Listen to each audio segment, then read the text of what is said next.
Cara, eu trabalho com a minha família, é a minha fonte de renda primária. Eu também sou sócio de uma academia agora. E em forma de investimento, eu também invisto em... Como eu acabo tendo acesso a uma parte do mercado antes dos imóveis serem construídos, eu acabo tendo uma facilidade para eu poder me conectar a alguns empreendimentos. Então, né, conversando com a minha esposa sempre, né, a gente vai direcionado, fala, não, o que a gente... Vamos por aqui, vamos por ali. E aí é uma forma de você buscar uma valorização do seu patrimônio, porque hoje você pode guardar o dinheiro por guardar lá na poupança, você pode deixar o dinheiro num CDB, que vai render alguma coisinha ali a mais, ou você pode tomar um risco maior. Que o imóvel hoje, eu acho que acaba não sendo um risco tão maior assim, porque ele está materializado, né?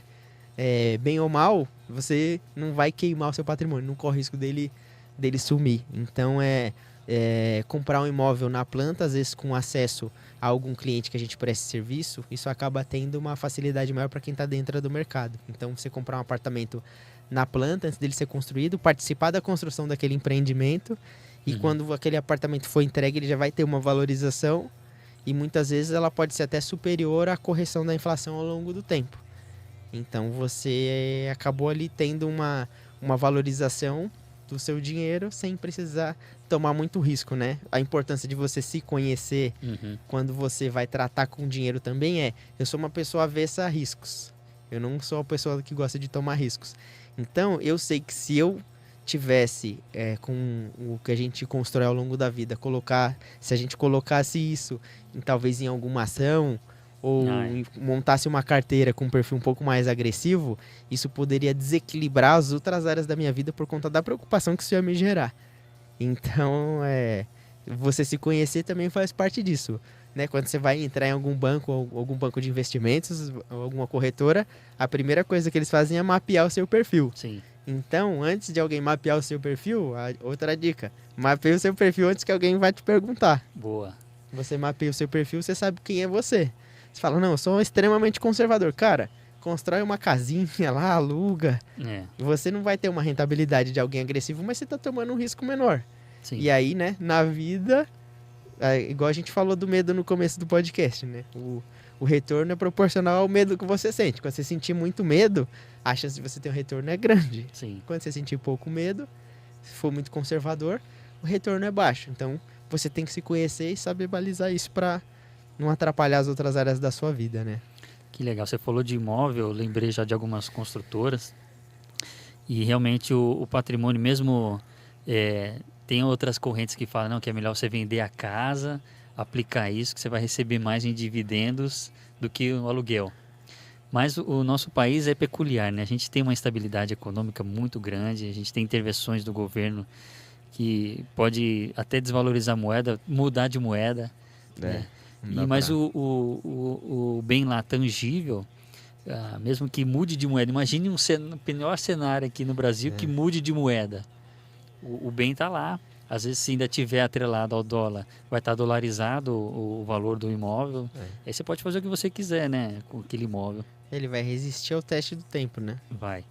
E você falou que você tem privilégio antes de entregar por ser imóveis, fornecedor, isso. Por ser fornecedor, em algumas construtoras, você consegue ter acesso, comprar o imóvel como um funcionário poderia comprar. Então, a construtora ela vai comercializar aquele imóvel para o mercado de uma forma. Você vai ter corretagem, você vai ter um marketing, você vai ter todo uma... Né, quem trabalha com precificação sabe. Quando você vai levar para o cliente final, tem muita coisa que está dentro do preço. Quando você vai comercializar aquele imóvel para os seus funcionários, você acaba abrindo fazendo algumas concessões por estar dentro da empresa. E aí, por ser um fornecedor, você também está aqui dentro, você consegue ter acesso a algumas coisas. E aí, em termos percentuais, isso acaba te compensando quando você joga isso no tempo, né? Você vai pagar 40% de um imóvel até a entrega das chaves. E aí, o legal é você ter uma rentabilidade, porque o legal do imóvel é o seguinte, você tem uma rentabilidade em cima do capital total de valor do imóvel. Então, se você vou dar um exemplo aqui, se você comprou um imóvel de 100 mil reais, né, colocar uma grandeza fácil de você mapear aqui e fazer as contas. Você vai ter que pagar 40 mil no período de obra, 40%. Só que a valorização que você vai ter, ela é em cima de 100 mil reais. Ela não é em cima dos 40 que você está colocando. Sim. Então, se em 20 meses você pagou 40 mil, e no final dos 20 meses os 100 mil se valorizou 20%, eu vou colocar um valor, chutar um valor alto, no final você colocou 40, se você conseguir vender, você vai tirar 60. Olha só. E aí, se você pega isso, você dificilmente conseguiria uma aplicação ou algum produto, né, de corretora que te traria um retorno desse. Então, o retorno está em cima do capital. O retorno maior é em cima do capital investido. Mas a base de cálculo de valorização é o preço total do imóvel. Então, você se conhecer, sabe que isso não te toma tanto risco e é uma coisa que você está dentro, eu acho que pro perfil que eu tenho, eu acho que ajuda mais eu a não me comprometer tanto Entendi. e não perder noite de sono, não ter que abrir. Eu gosto de olhar exame todo dia, acompanhar as notícias, né, ver como que tá, olhar alguns portais internacionais, mas mais a título de informação mesmo agora. Tá. Olhar New York Times, The Sun, dar uma folhada ali só pra ver como é que tá, mas assim, mais por curiosidade, por informação mesmo, né? Não é preocupado porque o governo mexeu Por exemplo, você vai ter uma ação que está relacionada ao petróleo. Sim. Aí você muda de governo, ele mexe na precificação do combustível internamente. Isso prejudica o mercado do petróleo internamente, porque o governo vai ficar segurando um preço de uma forma artificial, daqui a pouco ele vai ter que soltar isso de alguma forma, né? E você falou de construção, eu fiquei meio curioso com algumas coisas. Eu vi algumas empreiteiras que estão listadas na Bolsa de Valores, né? Tem algumas empreiteiras grandes, outras médias, construtoras, né? Não sei se é empreiteira ou construtora que chama. Nesse caso é incorporadora e construtora. Incorporadora, né? E construtora. E eu fiquei imaginando, assim, porque eu gosto de ver o cenário do nosso país e ver se reflete nas ações ou na distribuição de dividendos da empresa. Eu fiquei meio intrigado, eu ainda não fui atrás da informação para entender o porquê. O que tem de incorporadora em São Paulo e o que tem de prédio crescendo por metro quadrado é assustador, eu nunca tinha visto isso, cara. E você vai olhar as empresas listadas na bolsa, elas não têm uma performance tão grande, o valor das ações não é tão alto, eles não distribuem tantos dividendos assim. Você tem alguma informação do porquê disso? Cara, na real, existe muita construção. Você tem um déficit habitacional muito grande. Só que isso não é reflexo que alguém vai comprar o seu apartamento. Por quê? Porque o apartamento ele é um produto.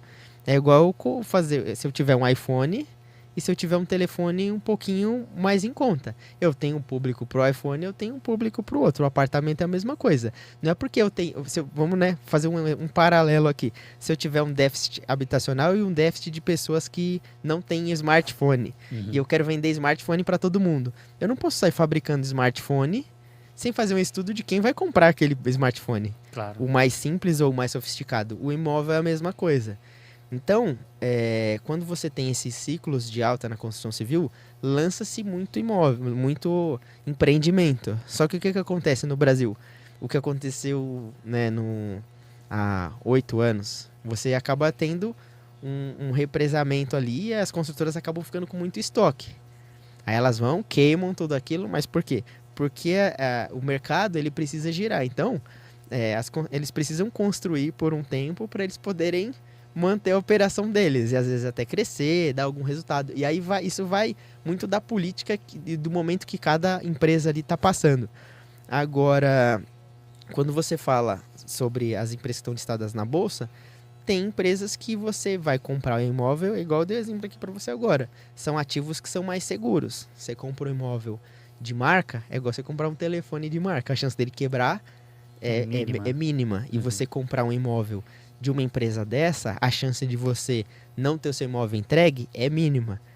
Entendeu? Então, aquilo ali é uma forma da pessoa acabar diversificando o patrimônio dela e colocar o dinheiro dela no imóvel, que é alguma coisa que ela sabe que vai resistir ao teste do tempo. E aí você fala, mas não é tão rentável, acaba não sendo tão rentável.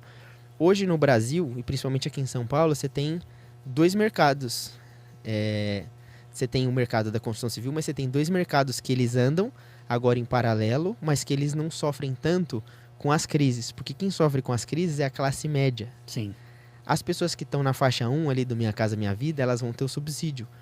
O governo vai sempre ter uma forma de incentivar, né? E o governo novo agora, o governo Lula, ele dá uma atenção maior, tanto é que ele mexeu no valor para acesso ao financiamento da faixa 1 do Minha Casa Minha Vida. Foi. Ele criou mais facilidade para essa faixa comprar. E você tem as pessoas do altíssimo padrão, que são as pessoas que elas não estão querendo buscar um imóvel para elas morarem. Elas estão querendo exclusividade. Se você mostrar que esse imóvel é melhor do que o que eu tô, eu saio daqui e vou para aí. Interessante, é. Então, e quem sofre é o meio aqui, é a classe média.